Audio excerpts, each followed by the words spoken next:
May it please the court, my name is Trisha Lamb and along with my co-counsel Yahaira Aguilar.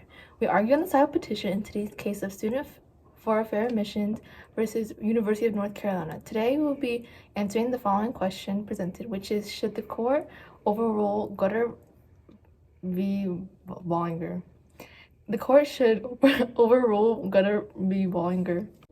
Today, I will be addressing the following 2 points in arguing the affirmative action is not consistent with the 14th Amendment in the United States, and that Gutter v. Bollinger should be overruled with the reasoning of that my first point being that the affirmative action could be wrongly used, which could lead to students having disadvantages due to the fact that students could have their dreams and opportunities crushed because of their race and ethnicity. My second point for my reasoning would be being that the affirmative action could increase the amount of racism in a college due to the fact that the admission community use race as a factor if they get accepted or rejected. Moving on to the second point that I will be addressing, affirmative action could increase the amount of racism in a college due to the fact that the admission community use race as a factor if they get accepted or rejected. Using race as a factor if students can get accepted or rejected would cause the college to increase in the amount of racism in the college by accepting a certain race or ethnicity and rejecting other races and ethnicities. According to the 14th Amendment in the United States Constitution, which states no state shall make or enforce any laws which should abridge the privilege or immunities of citizens of the United States, nor shall any state deprive any person of life, liberty, or property without due process of law, nor deny to any person within its jurisdiction the equal protection of laws. If a college uses race as a factor if students get accepted or rejected, could cause certain races and ethnicities to increase in colleges. Having more certain races and ethnicities in a college could increase the amount of racism in a college. In the case, Regents of the University of California versus Blake was the first time when the Supreme Court addressed the affirmative action. The 5-4 majority held that UC Davis Medical School violated the Equal Protection Clause of the Constitution. What UC Davis Medical School created an application process where 16 out of the 100 spots were reserved for the minority races and ethnicity, which violated the Equal Protection Clause by giving the minorities more opportunities and advantages, but the majority gets disadvantaged in less opportunities. The case talks about how the quota system is unconstitutional and that the university is using affirmative action to cause more diversity in colleges and the amount of diversity in colleges using affirmative action, but colleges use less diversity when colleges prefer a certain race or ethnicity. To sum everything up that has been stated above, the Supreme Court should overrule Gutter v. Bollinger, with the reasoning that the affirmative action could cause disadvantages and advantages for certain races and ethnicities, which could cause students to have their own dreams and opportunities crushed because of their race and ethnicity. Also, another reasoning is affirmative action could increase the amount of racism due to the fact that the admission committees use race as a factor if students get accepted or rejected from colleges. May it please the court. Today my name is Yahaira Aguilar along with my co-counsel Trisha Lamb. Today me and my partner are here to argue the side of petitioner in today's case of students for fair admission v. University of North Carolina. Today we will be answering the following question presented, which is, should the court overrule Gutter v. Bollinger? The court should overrule Gutter v. Bollinger. Today I will be addressing the following 2 points and arguing that affirmative action is not consistent with the 14th Amendment in the United States Constitution. My first point, affirmative action can be used in very racist ways, reducing the opportunities given to the students who are people of color across the country. As for my second point, affirmative action can be a disadvantage for first-generation students attending college. Moving on to my first point, affirmative action does go against the 14th Amendment, which states, no state shall make or enforce any law which shall abridge the privileges or immunities of citizens of the United States, nor shall any state deprive any person of life, liberty, or property without due process of law, nor deny any person within its jurisdiction the equal protection of laws. This amendment states, regardless of skin color, race, or ethnic background, everyone should be treated the same as the citizens of the United States of America. Affirmative action is used and abused. which unfortunately leads to other students having a disadvantage getting into colleges, just simply because of the skin color and race, which is extremely unfair.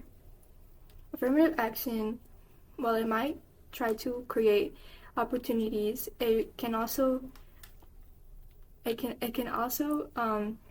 lead to a less diverse space. Not to mention, in recent demographic chart, Yale's racial demographics show that white students attend more than any other race.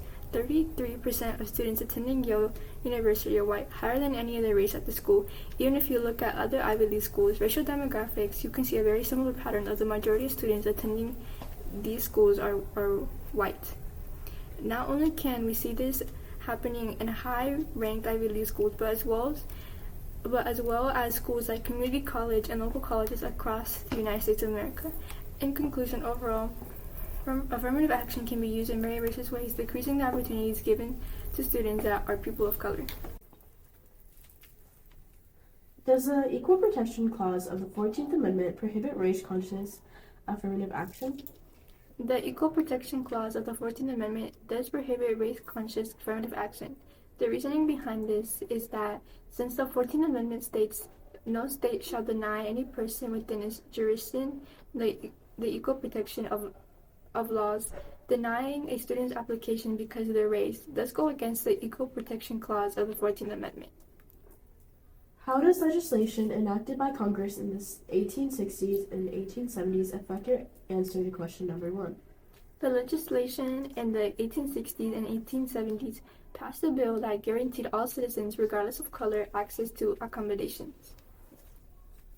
Let's assume that the framers of the 14th Amendment concluded that race-conscious legislation was constitutional in the 1860s and 1870s. Will that argument still work more than 150 years later in a very different society?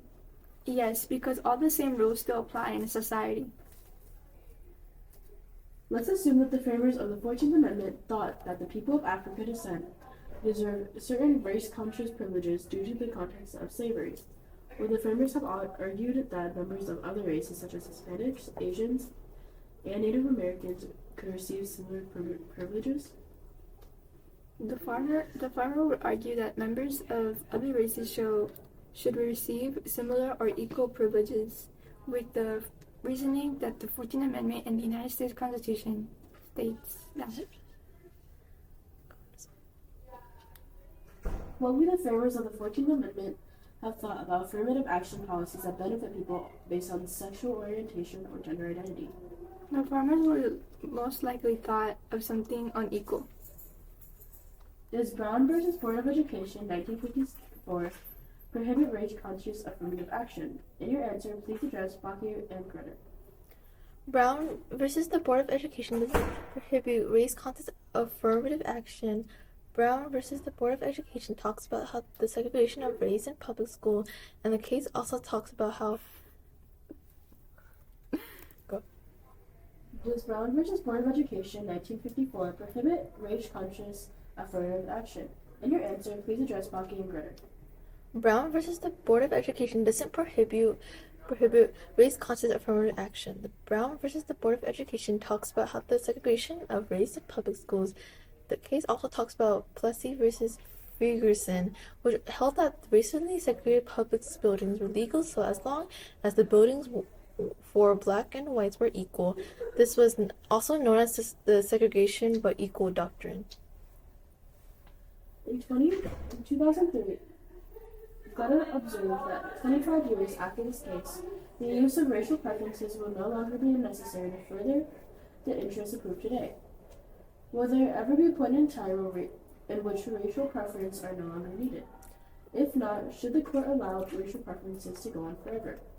There will be a time period where racial preferences are no longer needed. The court shouldn't allow racial preferences to go on forever. There has to be one time period where racial preferences will no longer be needed. Should Gunner versus Bollinger be overruled? Please address the Supreme Court's recent discussion of the stare decisis in Dodds versus Jackson Women's Health Organization. Grutter versus Bollinger should be overruled, but instead used to find a way to make schools no better because of the use of race in admissions. The Equal Protection Clause does not prohibit the law school's narrowly tailored use of race in admission decisions to further a compelling interest in obtaining the educational benefits that flow from a diverse student body. If the court declines to overrule Grutter, can the plaintiffs prevail? Indeed, she could say that her voice is not heard because of her race and ethnicity. If the court overrules Grutter, will the military have difficulty recruiting a diverse armed service? No, not necessarily, since the military doesn't focus on race and ethnicity. In conclusion, this court should overrule Grutter v. Bollinger, and the court shouldn't let higher education use race as a factor in admissions.